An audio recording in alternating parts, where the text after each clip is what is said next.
আরে ভোটের জায়গায় ভোট থাকবে, কিন্তু মনে রেখে দিও রাজনীতি করতে গিয়ে যেন জাহান্নামে চলে যাও না। এটা বোঝানো দরকার আছে না?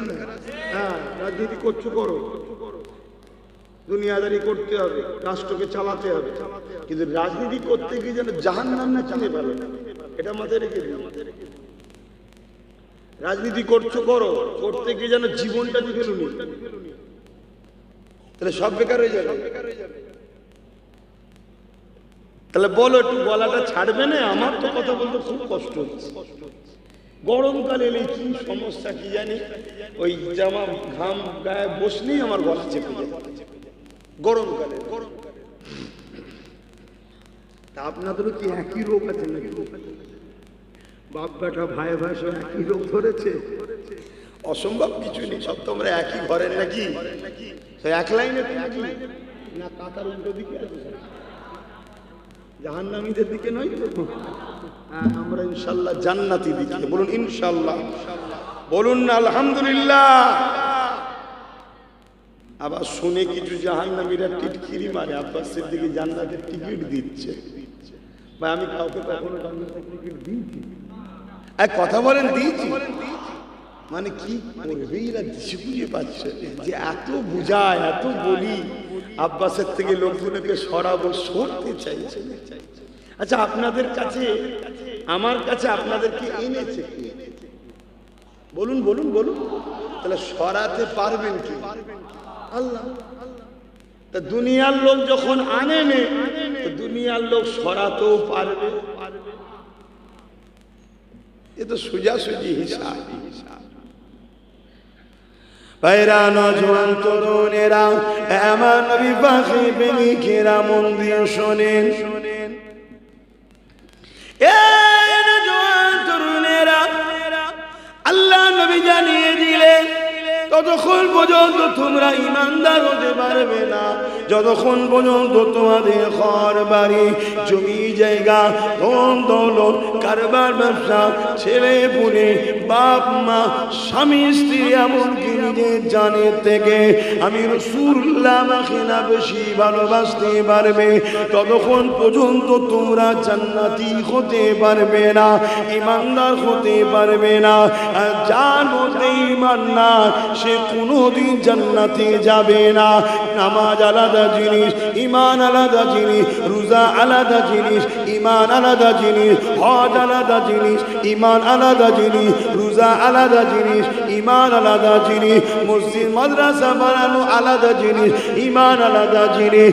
ইমান হলো রাসূলুল্লাহকে জানের থেকে বেশি ভালোবেসে আদবের সাথে মেনে নেওয়া, নামাজ রোজাদারি টুপি হজ মসজিদ মাদ্রাসা বানানো দান খায়রাত, এগুলো যখন ইমানদাররা করবে আল্লাহ পাক তাদেরকে নেকি দেবে ভালো কাজ করার জন্য।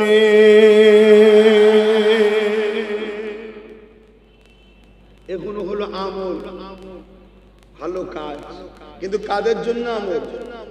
আচ্ছা, মুদি যদি মসজিদ তৈরি করে নেকি হবে? আচ্ছা, মসজিদ তৈরি করলে হবে না? কথা বলছে না, বলছে তো মসজিদ ভাঙছে। তুমি রাজনীতি বোঝো কি? ভাঙার জায়গায় যেমন ভাঙবে, আবার কোনো জায়গায় দিলে যদি কাজ হয় সেটা দিয়ে আবার পরবর্তীতে ভেঙে দেবে। বুঝতে পারছেন? প্রথম দেবে, দিয়ে কাজ গুছিয়ে নিয়ে আবার ভেঙে দেবে।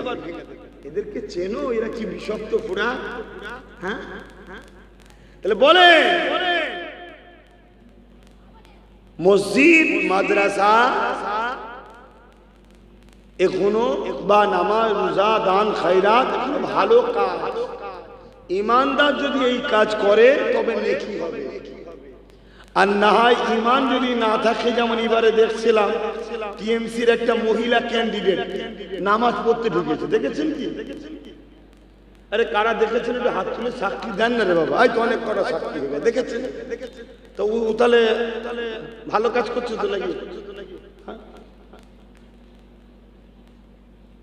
কি হচ্ছে সমাজে বুঝতে পারছেন?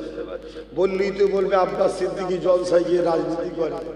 কিছু মুনাফেক এরম আছে না নাই? কথা বলে। আমার তো সন্দেহ হয় এদের ঘোড়াতে গন্ডগোল আছে। ঘোড়া বোঝেন?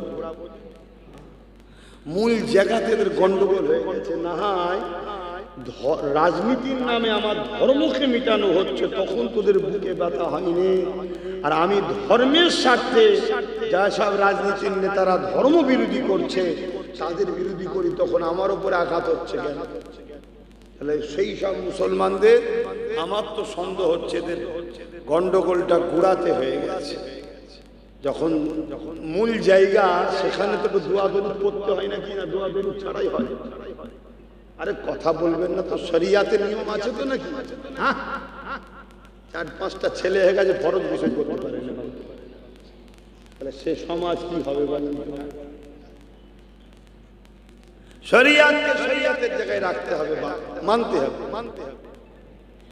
বাবেরা, নওজোয়ান তরুণেরা, এমন বিপাকে প্রেমিকেরা, মন দিয়ে শোনেন, ততক্ষণ পর্যন্ত ইমানদার হওয়া যাবে না যতক্ষণ পর্যন্ত জানের থেকেও বেশি রাসূলুল্লাহকে না মুহাব্বত করে আদবের সাথে মেনে নেবে।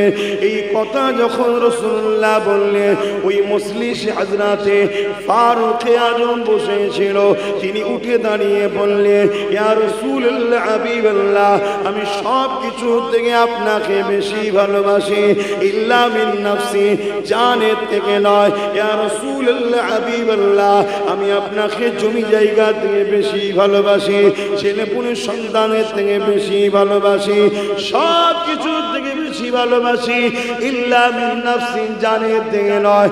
আল্লাহ নবী বললেন, উমর, জানের থেকেও বেশি ভালোবাসতে লাগবে। হযরত ওমর ফারুক চুপ হয়ে গেলে, একটু পরে উঠে বলতে লাগলে, ইয়া রাসূলুল্লাহ, হাবিবাল্লাহ, আমি উমর কাওয়া দিচ্ছি, আমি আমার জানের থেকে আপনাকে বেশি ভালোবাসি। আরো জোরে বলুন সুবহান।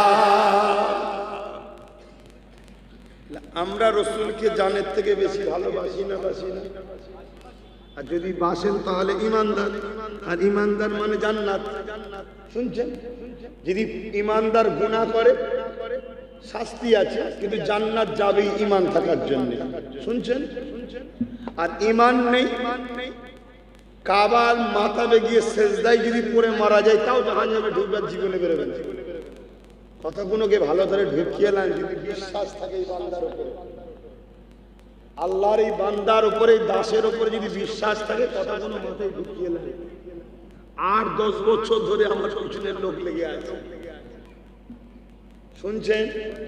যারা আমার পিছনে লেগেছিল তারাই এখন সব সেই পথের প্রতীক হচ্ছে। শুনছেন? আমি কিন্তু আমার জায়গায় ঠিক দাঁড়িয়ে আছি। আব্বারা কষ্ট পেচ্ছেন না তো? ভাইরা, নওজোয়ানেরা, তরুণেরা, এ নবী পাকের প্রেমিকেরা, আল্লাহ নবীকে মুহাব্বত করি, শুধু মুখে বললে হবে না।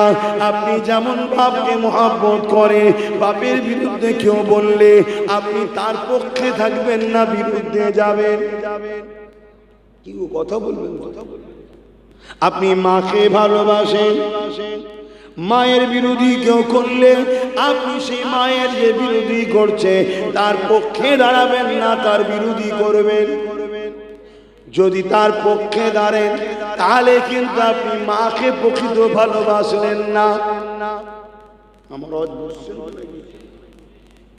ধরুন, এই যে কারি সাহেবকে আমি ভালোবাসি, দেখা পেলাম, হাত ধরে ধরে নিয়ে এলাম, আসেন ভাই, আসেন ভাই, স্টেজে আসে, ভালোবাসি তাই। ইমাম মানুষ, আলেম মানুষ, কারি সাহেব মানুষ।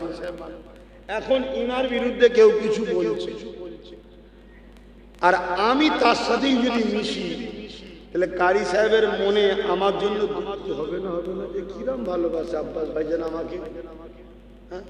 আমার বিরুদ্ধে যে বলছে আপনি তার সাথে মিশছেন, মনে হবে না?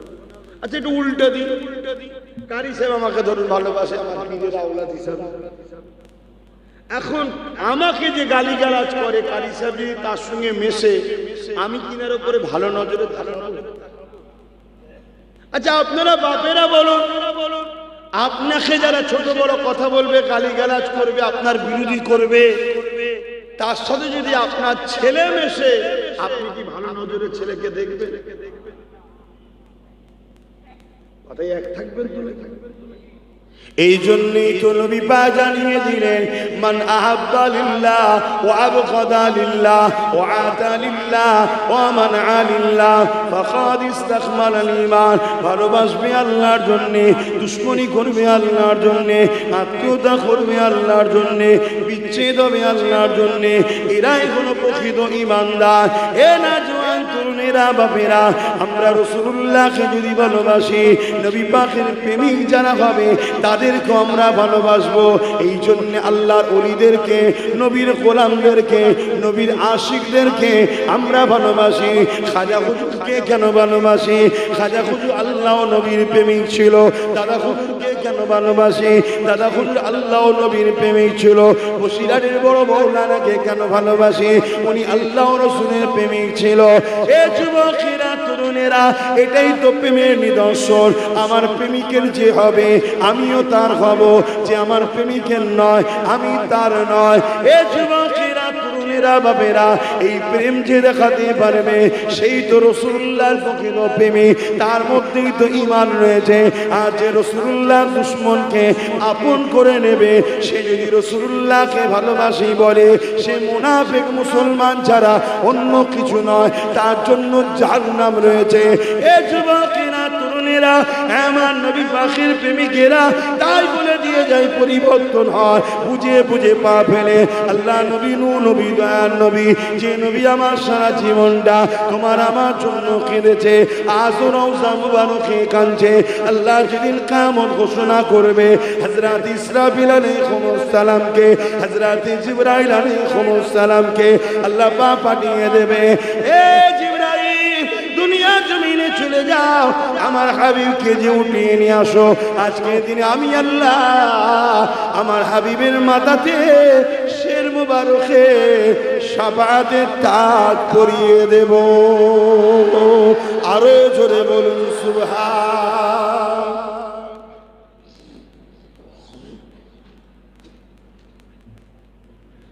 আমার নবীর শাফাআত ছাড়া কেউ জান্নাত যেতে পারবে?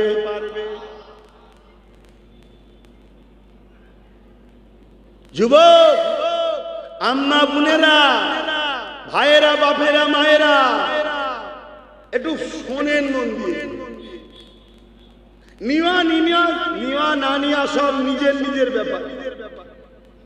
আমার কথা নেবেন কি না নেবেন সব নিজের নিজের ব্যাপার, কিন্তু মন দিয়ে একটু শোনেন। কত লোক দুনিয়ায় এলো, সব কিন্তু এক এক করে কবরে চলে গেল। আজ আমি আছি, আপনারা আছেন, একদিন চলে যাবে। আখিরাত কিন্তু বড় কঠিন হবে। একটু বুঝে বুঝে পা ফেলে, একটু বুঝে বুঝে চলে। সব জায়গায় ত্যাগ স্বীকার করা যায়, দুনিয়ায় সব সম্পর্ককে বিচ্ছেদ করা যায়, সব সম্পর্ক থেকে দূরে সরে যাওয়া যায়, কিন্তু আল্লাহ ও রাসূল থেকে দূরে সরলে কপাল দুনিয়া আখিরাতে ফেটে যায়। শুনছেন তো নাকি? আব্বাস সিদ্দিকীকে আজকে ভালোবাসি, কাল থেকে সম্পর্ক কেটে দেওয়া যেতে পারে। কথা বুঝছেন? আমাকে আনলেন না, আমার সঙ্গে মিশলেন না, কিন্তু আমার রাসূলুল্লাহ থেকে যদি দূরে সরে যাও তাহলে কিন্তু সব বরবাদ হয়ে যাবে। হযরত জিবরাইল আলাইহিস সালাম দুনিয়া জমিনে এসে আল্লাহ পাককে আওয়াজ দিয়ে বলতে লাগবেন, ও রব্বি আল্লাহ পাক, আপনার হাবিব কোথায় রয়েছে? আমি জিবরাইল খুঁজে পাচ্ছি না। কেন এই জমিন সে জমিন থাকবে না, কুল্লু মান আলাইহা ফান, সব কিছু আল্লাহ ফানা করে দেবে। গাছপালা, পাহাড়, পর্বত, জমি জায়গা কিছুই থাকবে না। নতুন করে আল্লাহ বিচারের জন্য ময়দান তৈরি করবে। এই সময় সাল্লাম জিজ্ঞাসা করতে লাগবে, ও রব্বি আল্লাহ, আপনার হাবিব কোথায়? আমি জিবরাইল খুঁজে পাচ্ছি না। আল্লাহ পাক সময় বলতে লাগবে, এই জিবরাইল, দুনিয়া জমিনে কান লাগিয়ে লাগিয়ে শোনো, যে জায়গা থেকে দেখবে কান্নার আওয়াজ আসছে, ওই জায়গাতে কান লাগিয়ে লাগিয়ে লাগিয়ে দেখো। যে জায়গা থেকে দেখবে কান্নার আওয়াজ আসছে, ওই জায়গাতে আমার হাবিব তিনার গুনাহগার উম্মত উম্মতিদের জন্য কাঁদতেছে। আরো জোরে বলুন সুবহান। এই নবী নবীকে মহব্বত করেন না? আজও আমাদের জন্য কাঁদছে। সেই নবীর দিনের যারা দুশমন হবে তাদেরকে আমরা আপন করতে পারি? সেই নবীর যদি দিনের দুশমন আমার ভাইও হয়ে যায়, সেই ভাইয়ের সঙ্গে সম্পর্ক রাখা যেতে পারে? খুব সাবধান। আজ পুরো দুনিয়া জুড়ে ষড়যন্ত্র চলছে ইসলাম ও মুসলমানকে মিটিয়ে দিবার। প্যালেস্তাইন আমাদেরকে মিটানো হচ্ছে, মসজিদ আকসাতে বোম চাষ করা হচ্ছে, সুদানেতে মুসলমানদেরকে গণহত্যা করা হচ্ছে। আমার ভারতবর্ষের গুজরাট থেকে শুরু করে উত্তরপ্রদেশ থেকে শুরু করে সর্ব জায়গাতে মুসলমানদের উপরে হত্যা লীলা চলছে। মসজিদ মাদ্রাসাকে পর্যন্ত শেষ করে দেওয়া হচ্ছে। 2002 গুজরাটের মতো দাঙ্গাতে যার হাত রঙিন হয়ে রয়েছে তাকে ফুলের মালা পর্যন্ত আমার রাজ্য সরকার পাঠিয়েছিল। মনে আছে না? এদের সবাইকে দেখতে আলাদা লাগতে পারে, এদের সবার মূল জায়গা হচ্ছে একটাই, ইসলাম ও মুসলমানকে মিটিয়ে দাও। কোন কোন জায়গায় ডাইরেক্ট, আর কোন কোন জায়গায় সংখ্যা যেখানে বেশি আমরা ওখানে ডাইরেক্ট নয়, ওখানে একটু ইনডাইরেক্ট। আস্তে আস্তে ভালোবাসা জন্মে ঘরে ঢুকছে, আস্তে আস্তে প্রীত তৈরি করে কাছে আসছে, তারপরে নিয়ে যে মেরে ফেলার প্ল্যান করছে। উদাহরণস্বরূপ যেখানে সংখ্যা কম আমাদের সেখানে ডাইরেক্ট জোর করে ধরে বিষ খাইয়ে দিচ্ছে।